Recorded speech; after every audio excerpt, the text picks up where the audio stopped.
Even though there is often counterplay to it, having frame advantage in your favor is, by its very definition, a desirable position to be in when playing a fighting game. But if you don't take advantage of that advantage, it's not really gonna help you win rounds. At best, you're giving up your turn by not making use of those plus frames, and at worst, you keep spamming the same move over and over, giving your opponent only one thing to think about, meaning they'll have an easier time choosing the right counterplay. There are many situations that leave you with the advantage, but that doesn't mean you get to press whichever button you want. So let's break those situations down and see what our options are in each of them. If you've played against me recently, you might recognize this as one of the areas where I have a lot of room for improvement. It's one of the reasons the gap between this video and the last is a bit longer than usual, as it took me a while to be confident that what I'm about to say isn't terrible advice or misinformation. So more than any other video in this series, don't take this as me speaking from a place of authority or expertise, but rather think of it as me sharing my notes as I'm actively working on getting better at this part of fighting games. Let's start with the most common scenario. You attack your opponent, but they block. If you have chosen wisely, your attack is either advantageous or can be cancelled into a move that will become active before the end of your opponent's block stun. You might recognize the latter as being called a true block string or a gapless string. Ideally, your block string will include moves that hit at different levels, low, mid, high, or overhead, just to make sure your opponent is paying attention to what you're doing and switching guard when they need to. A true block string, thankfully, cannot last forever, and eventually, a blocked attack will leave you in one of two situations. Either your attack's recovery is shorter than your opponent's block stun, or it isn't. In the former case, that is what we call being plus. The logic is that all else being equal, the person whose move activates first wins the interaction.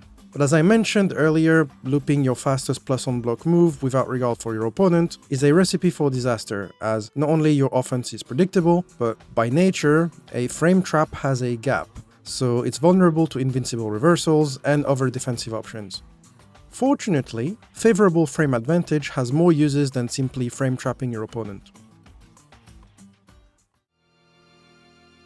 You see, being +4, for instance, means that you can use a move that is 4 frames slower than your opponent's fastest move and still hit them before they can do anything. In other words, being plus gives you options.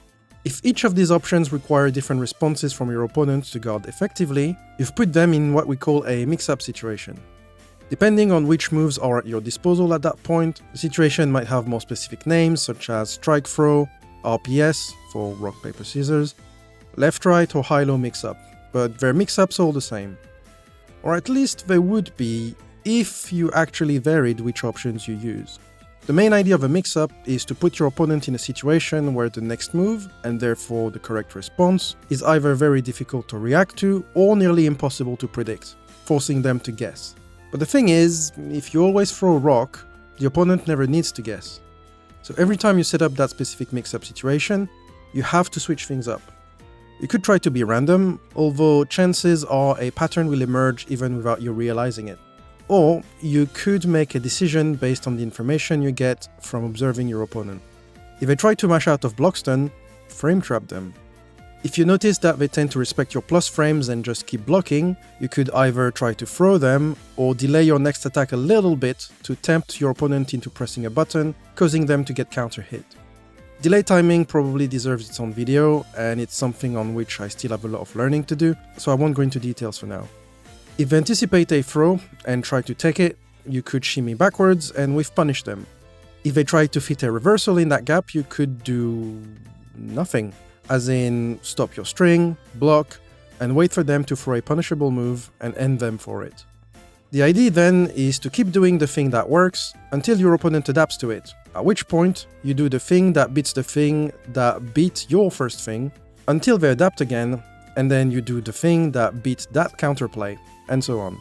If you've ever asked someone for advice and they started going on about layer 0, layer 1, etc., this is probably what they were referring to. As you cycle through these options while you have the advantage, you are doing what fighting gamers call applying pressure, meaning you're kind of trying to make your opponent feel like any attempt to retaliate is a lethal risk, but a risk they have to take, causing them to either become more passive, which gives you more freedom to continue said pressure, or make risky decisions in a desperate attempt to get out of an uncomfortable position. But as most things in fighting games, this works both ways, and as your opponent is probably observing your patterns, the interactions might jump between layers in a chaotic order. It's kind of a I know that I know situation.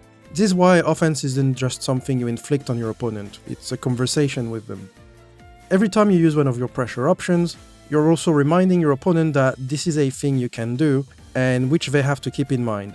Or as we say in the community, you put it on their mental stack. The more things you put on the stack, the more likely the opponent is to make mistakes, as they expect one thing while you do another. They're also more likely to forget what's at the bottom of that stack, and that's how you can catch people off guard, even with knowledge checks that you know they're aware of. If at the end of your block string you don't have the advantage, there are two variants to this situation. Preferably you're safe, meaning the frame advantage is not in your favor, but it's small enough that, assuming you start blocking, you won't get hit by any of your opponent's responses. In theory, this should be the end of your offense, but there are a bunch of ways you can take your turn back. I made a whole video about that. Depending on the situation, you might also be able to continue your offense by just pretending you are plus. Some characters have strings that look plus as fuck, but are actually interruptible. This is what we call fake pressure. Feel free to abuse it, but keeping in mind that it is a knowledge check, so it will stop working reliably at some point, if not later in the set, somewhere higher up on the ladder. Finally, the last possible outcome of your block string is that you are punishable, meaning that in theory, your opponent has at least one attack that will be guaranteed to hit, on the condition that they press the correct button fast enough. Whether something is actually punishable in practice will depend on other factors, such as the amount of pushback or how late in the active frames the attack connected. It should sound obvious that ending a string in a punishable move is generally a bad idea, but being punishable is the price some moves pay for having strong benefits, like there might be frame traps and or combo starters. For instance, in Granblue, Beatrix's H Riding Free is punishable, but if it hits near the corner, the follow-up will get you a wall bounce and a full combo. Or in Tekken 8, while Reyna's 2-2-2-2 string can be interrupted after the second move, 2-2-1 will frame trap those who try to do so. So there is a risk-reward assessment that needs to happen before you commit to one of these moves. As in, ask yourself, has my opponent given me a reason to believe that in this situation they will either not block this punishable move, or that they will press into my plus frames? If the answer is no and you do it anyway, you're just gambling. It may work, but it also may not. If the answer is yes, then you should probably go for it.